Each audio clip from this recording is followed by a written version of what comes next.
All right. Ooh, that is loud. This is an oral history interview for the CJAM Oral History Project, celebrating 40 years on the FM dial.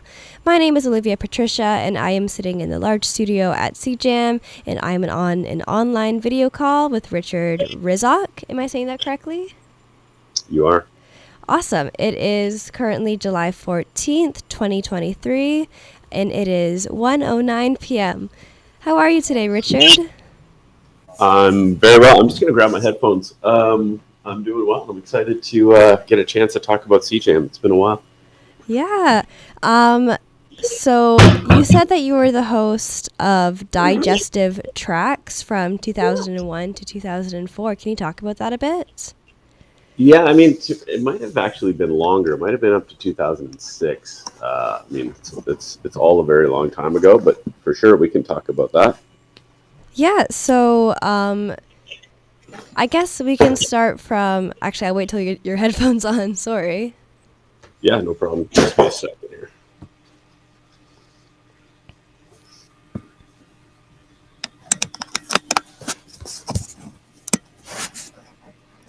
Can you hear me at all? Yeah, I can hear you just fine.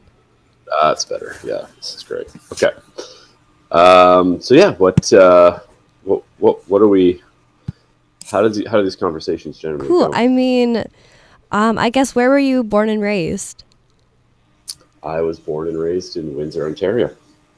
Nice. And you went to the University of Windsor, but I understand you got your master's there? I did. I grew up in Windsor, left for maybe 5 or so years, and came back and did my master's starting in 2001, and finished probably a couple of years later, and stayed on with the station and was involved at the station.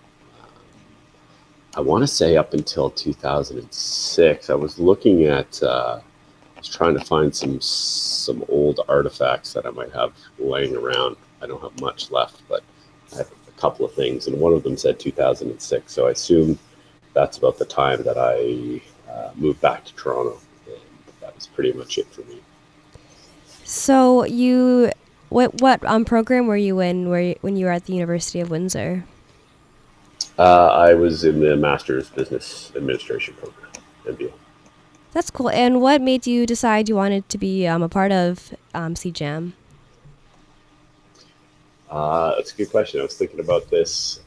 So when I did my undergrad at Western, I would come home and I would visit with my older brother, and he did the graveyard shift at CJAM, so like 2 to 4 a.m., just play whatever you want, free form. And I ended up, because I'm a big lover of music, so I was like, oh, can I come? And then I just sat in the studio and was able to just play whatever music I wanted. There was no structure to the show at all.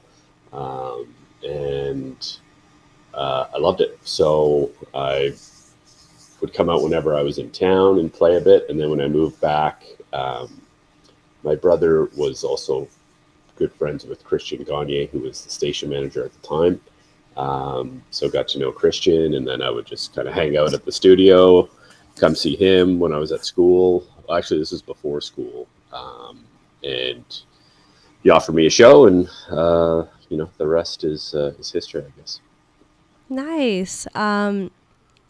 So can you talk about your show a bit? It was called Digestive Tracks. What made you come up with that name? Well, it's because it was slotted at 1 o'clock right after lunch. So probably it started, I want to say in 99 or 2000, come to think of it, because I was definitely doing it before I started my MBA. And like I said, 1 o'clock on Wednesdays was the original time slot. And I played mostly hip hop, underground hip hop, which was sort of a golden era at the time, late 90s, early 2000s for that genre. And yeah, started off, and like most people, was too shy to speak on air, and then built some more courage and more courage, and had some interesting programs. Did some strange offshoot programs. I interviewed. I would do some random interviews. Like at one point, I interviewed like local MPs, all kinds of different stuff. But for the most part, it was a hip hop show. And yeah, like I said, probably ran for 5 or 6 years. Won a Jammy or two uh, over the course of the years, and I still hold on to the trophies and regard them fondly. And what would like an episode of your show look like? It's a good question. Generally, it would start off with the same lead-in track, which was a Herbalizer song. Um, can't quite remember the name of it right now. And then a little bit of an intro as to what kind of music we'd be listening to. I'd usually scan all the new releases. One of my favorite things to do at the station was go in on Wednesdays whenever they would get all the mail and help Christian and Chris Cecile and Adam Fox, who was the music director for quite a while before he became station manager, and just help them rip through the mail and take anything that was new and exciting, and just bring it on air. Obviously, there was a CanCon aspect to the show, as all of them do, but maybe a little bit less on the hip hop side. But I would also, kind of stray into some electronic music as well. So I think maybe that gave me a little more leeway on the Canadian side. Is that there wasn't a whole lot of great Canadian hip hop at the time. But yeah, I would also sort of spotlight, local shows that would come in, just kind of mention what was going on through the week and through the weekend, point out shows in Windsor, Detroit, point out upcoming releases, and just play a lot of new music. Nice. And you spoke about the local Windsor scene and kind of like music and what was going on. What was the hip hop, electronic music scene like in Windsor, Detroit at the time? Um, I mean, it was. I mean, it's hard to say, right? I was pretty involved in it, or I guess in a way that as a spectator mostly. But it was huge. I mean, there was the festival that's still going on in Detroit, whatever they call it now. But we even had festivals on the Windsor side. Um, there were underground parties every weekend. Obviously, the Detroit scene was huge. They had all of the veteran electronic guys, Juan Atkins and your Carl Craigs and all those guys. And then, of course, Richie Houghton from Windsor was huge. And Magda, and there was a bunch of people just coming up through that scene. Mark Hool, who all gained huge fame and are still, famous to this day. Most of which are living in Germany or abroad somewhere. But it was a lot of fun. Some hazy memories, but certainly a real exciting time for the city in Windsor and Detroit, and a lot of just really really cool venues. A lot of people passionate about the music, and a lot of people dancing. I guess I don't know if we still see that to this day, but um, it was a really exciting time. I know Movement just wrapped about a month ago in Detroit, and CJAM did a bit of cover for that. I know it's like a hip hop electronic music festival. Yeah, I think that started probably in the late '90s, early 2000s. It was huge. I assume it's still huge. I mean, I know Heidi, who's from Windsor, played again this year. She's in the UK, but she came back from Windsor to play. I want to say in 2006. So I did a brief stint as station manager. I want to say it was in 2006, and we actually got broadcasting rights to the festival, and um, it was a disaster. Oh. Um, we we we had relied heavily on our station technical guy at the time, who I won't name, um, and me obviously not being a technical studio guy, kind of relied on him. Spoke to the organizers. They gave us here's a line out, plug in, but we didn't have the right equipment, and we spent most of the time scrambling to get the signal. Um, and the times when we did have the signal, we didn't have the broadband because people from around the world were trying to listen to it. Um, and it was very much the case of uh, small small station trying to do big things and not really knowing the magnitude of it. I believe I believe we were able to get the headliner at the end, but it was a very very stressful time. I was interim manager, and I was basically like, I should probably step down. Like, this has been nothing but a disaster since the beginning. But it was a fun time. I mean, we tried to do something huge, and obviously it didn't quite work out.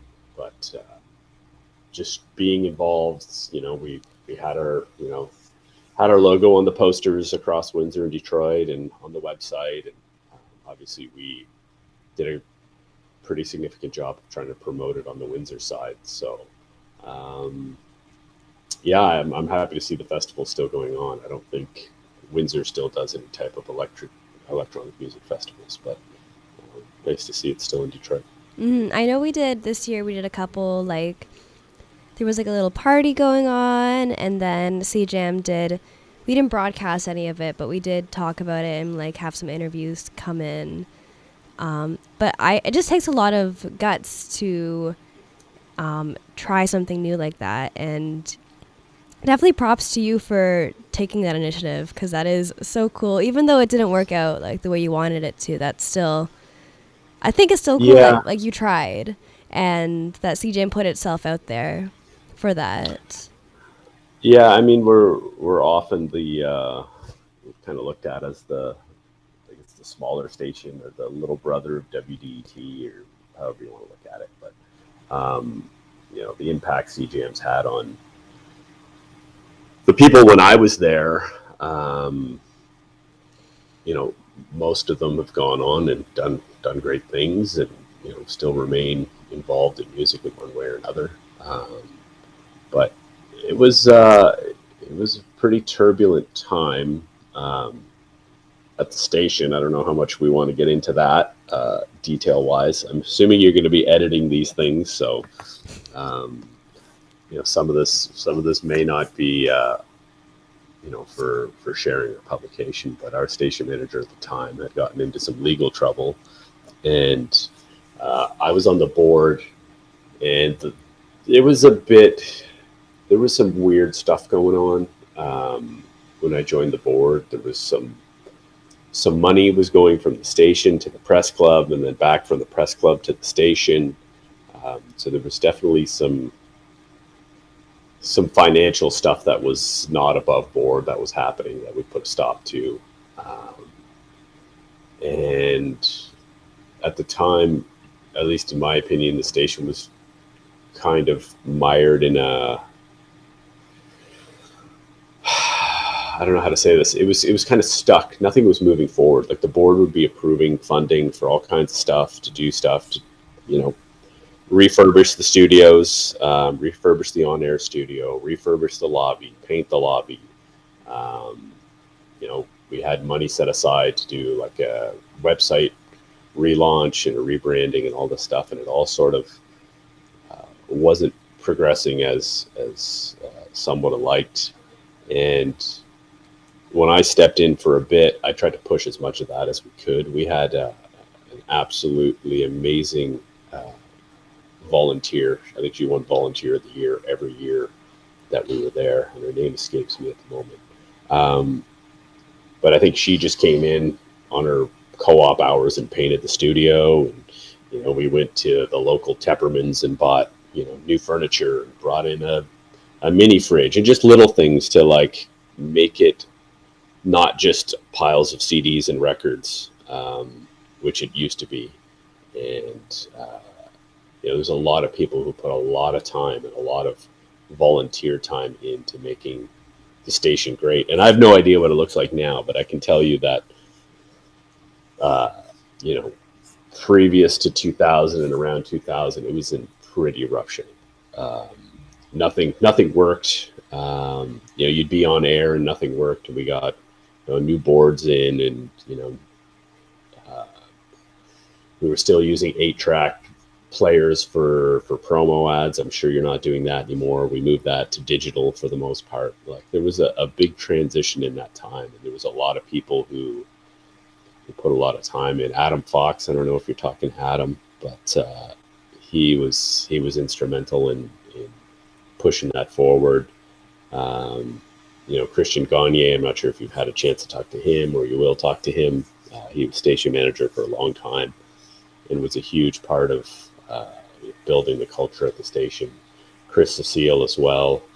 Um, yeah, it was fun. Like I don't know what else to say. I love the time I was there, and um,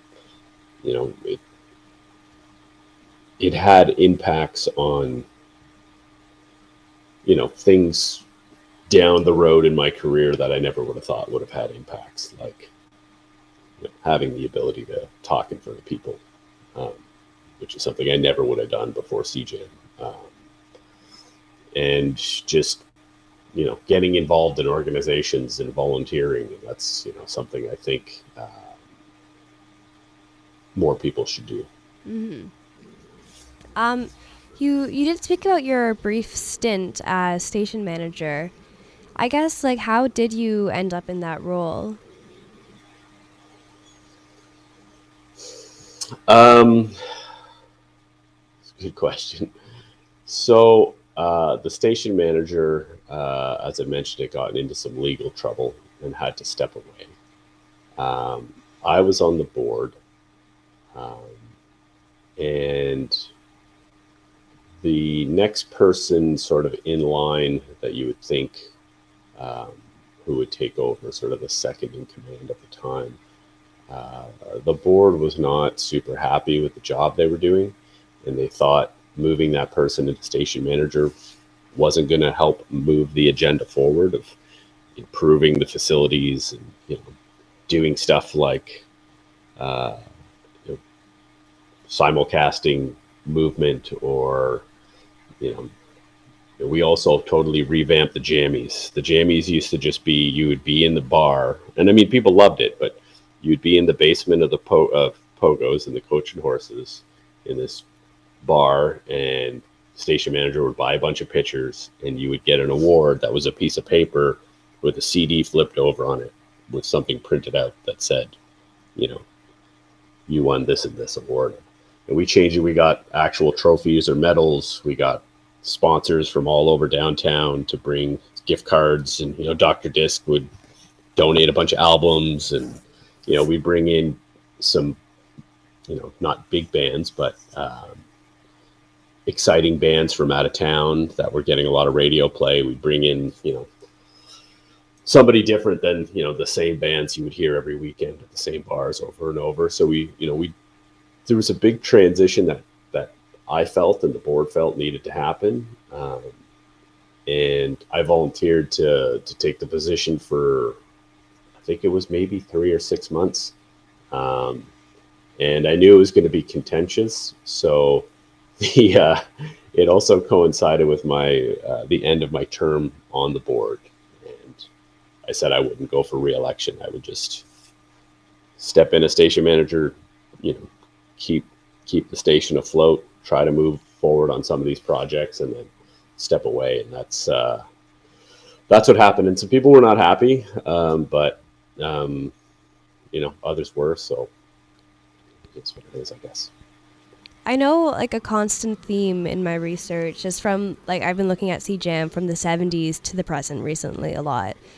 And definitely something I've been seeing is just the perseverance of the people at the station and on the board, and just the people who are a part of CJAM, that they just have such a special love for the station. And, each time something happens and they feel like, oh, the station might not survive, we persevere. And there's people, like incredible people like you, who step up and do what needs to be done to make sure that the station stays alive. And, as someone who's sitting here in 2023, being able to do a really cool summer job, I'm really thankful for what you did, to kind of keep it going, even though those things are really hard. I mean, thank you. I guess I feel like I can only speak to my experience for the most part. So if it sounds like I'm, basically pumping my own tires, I don't mean to come off that way. I mean, there's a lot of people who put in a lot more time than myself, and a lot of people who worked really hard. Adam Fox, for one. Murad, of course, is somebody who was, kind of just coming in after I was leaving, and I got to know Murad quite well, and still chat with him all the time. But I think one of the themes I think you will find is that a lot of people came out of it in either stayed in radio or media, or started something creative on their own. But for the most part, always kind of kept in touch and always kind of kept tabs on the station. I can honestly say, the brief time that I was, I guess, employed as an employee for CJAM, and we know there's very few paid positions. It might have been the best job I ever had. And I was getting to go see shows all the time, for free, which was great. Working with great people and passionate volunteers, and being surrounded by just very creative and involved and passionate people was so much fun. Obviously, as you get older, it may not pay the bills as a full-time job. As people get older and their priorities change. But if money wasn't a thing, I'm sure there'd be a lot of people who never would have left that job. Mm-hmm. Excuse me. And I guess that leads into my next question really well. I was just wondering, how did your time at CJAM, I guess, influence your careers in the future?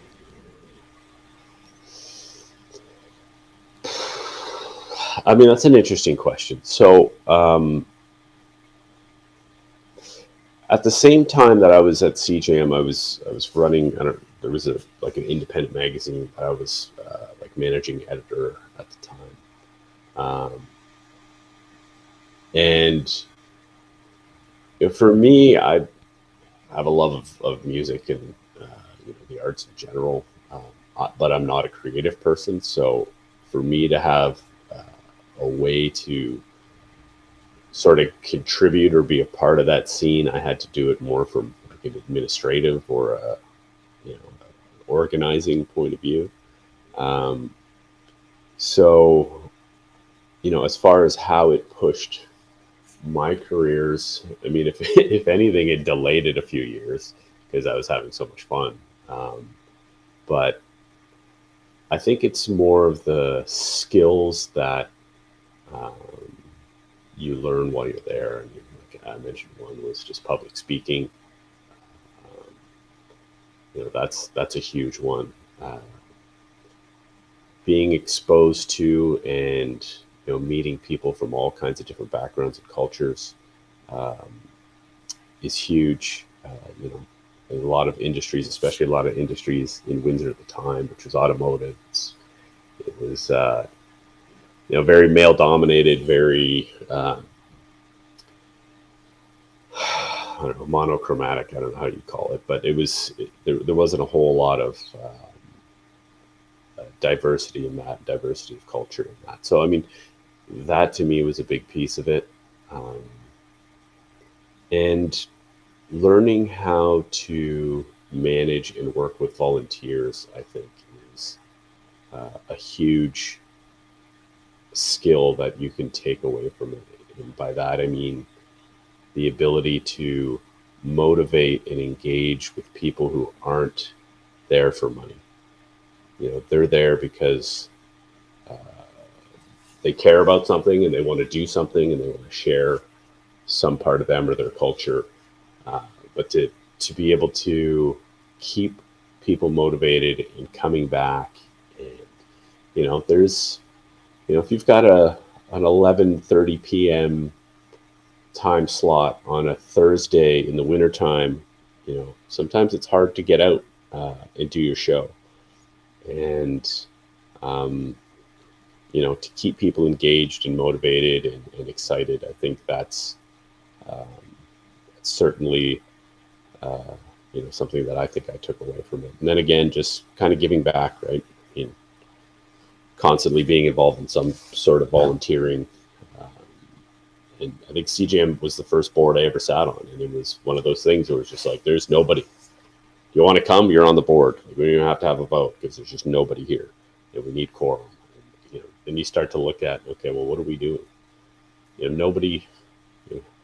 Nobody's looking at the finance side of it. Nobody's looking at the treasury side of it. Money's going here and there and missing and all kinds of stuff. And there's important roles to play, even if you're not a creative person, um, to work in these types of organizations and be involved. And I think certainly radio, even being a radio host or being a volunteer, gives maybe less creative people an opportunity to be a part of it. For sure. I was just curious. I know a lot of people, they leave CJAM with great memories of just like silly times or stories. Do you have any fun or silly stories of things that happened either on air or around the station during your time?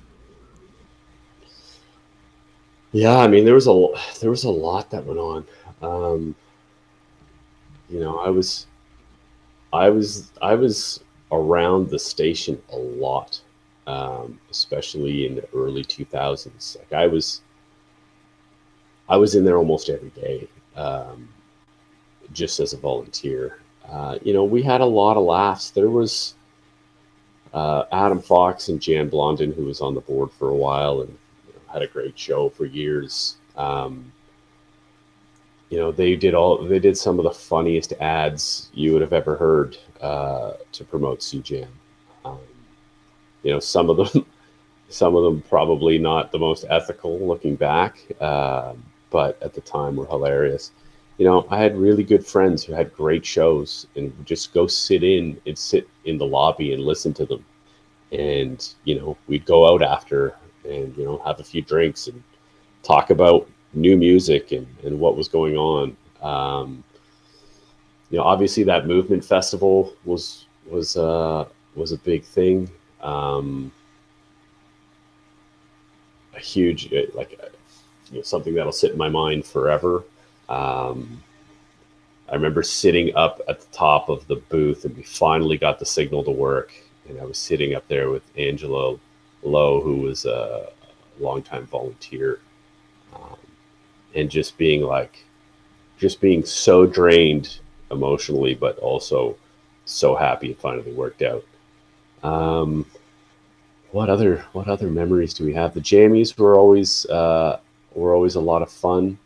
Um, we brought in a couple of bands from Toronto a couple of years in a row that were fantastic. We sold out tickets well in advance. All the volunteers got at least some type of prize on their way out, vinyl or a restaurant gift certificate or something. People were generally, happy, and it was nice to see the community give back a bit. to the volunteers who give so much, right? So, trying to think of what other fun times. I mean, there was just a lot of time for me sitting, walking across campus to get the mail from the mail room, and then sitting with Adam and Murad and just ripping through envelope after envelope of albums, and just some of them just being self-made and hilarious looking, and some of them just being the most exciting releases you've ever seen. And you know some times when Adam Fox was a music director, him just coming in and giving me a CD while I'm on air and being like, check this out, and it being something you end up listening to for the rest of your life. So I think those are probably the memories I cherish the most, I would think. But um, yeah, I miss it, I'll tell you that. That is so special. Before we wrap up, I was just wondering if you have anything you'd like to say or any advice you have for future programmers or people who want to get into radio, or for future volunteers here at CJAM. Whew. Um,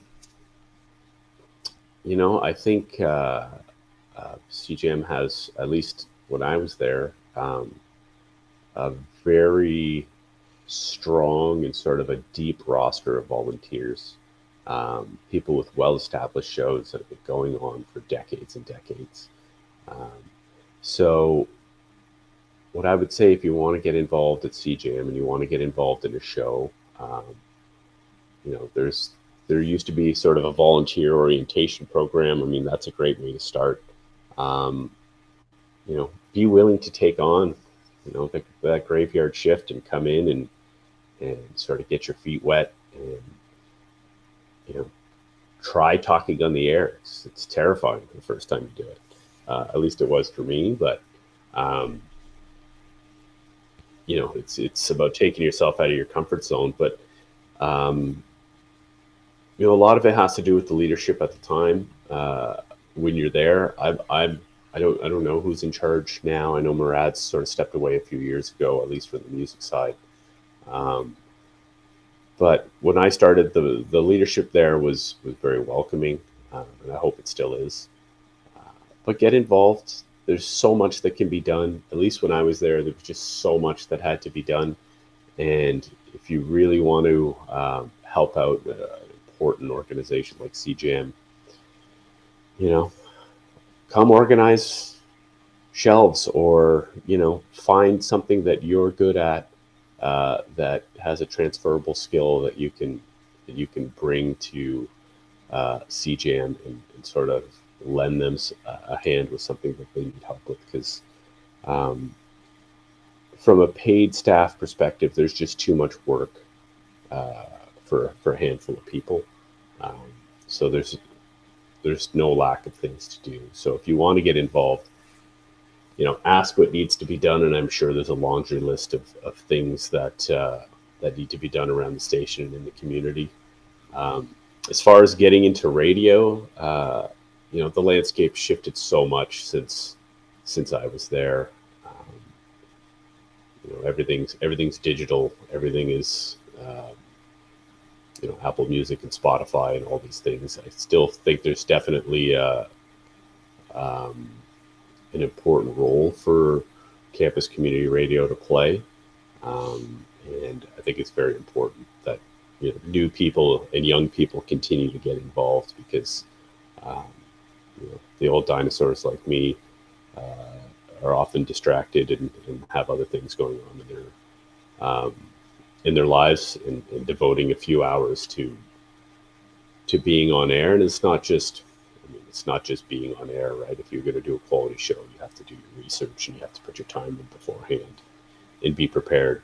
Um, so I don't know if that answers your question. I'd say just get involved.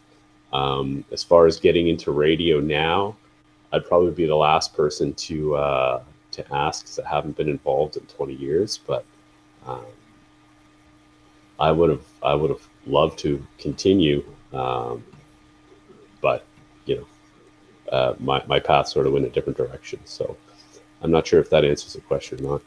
I think it does. And I'm just curious, what do you do now for work, if you don't mind sharing that? No, I don't mind. I work for the federal government. I have for the past 13 years. Um, I work in finance. I'm an accountant. I work in mostly data analytics for the Department of Fisheries and Oceans. Very, very boring stuff. You know, it's I'm not meeting cool artists and going to awesome shows and you know working with passionate and engaged people for the most part. So I went on a much different path, but also something that I was passionate about, and I when I joined the board, I was doing my MBA, so I was able to bring some of that finance to the board that seemed to be lacking, and I do that for my kids' school now, and used to do it for other organizations that I volunteered for. So um, I still try to volunteer for something at all times, and something that like CJAM is close to my heart. So um, yeah, not anything related anywhere near media, but I think again, it's still special that you use your skills to help out other volunteer organizations, because that is so needed. As someone who's been a volunteer for most of their life, I know people like you with money. I can't do that, so you're very much needed.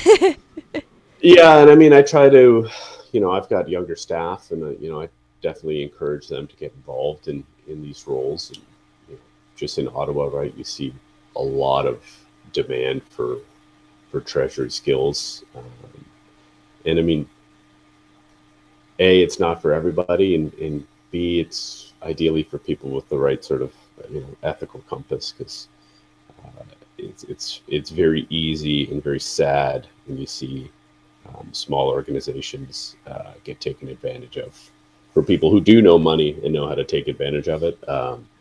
And like I said, when I joined CJM, there was a little bit of weird stuff going on, but ideally, that's a thing in the past. So um, yeah, I don't know what else I would say. If whoever's listening to this, if this makes to the edit, CJM is such a great organization, and um, I appreciate the volunteers that came before me and the ones that continue. So keep up the great work. Thank you.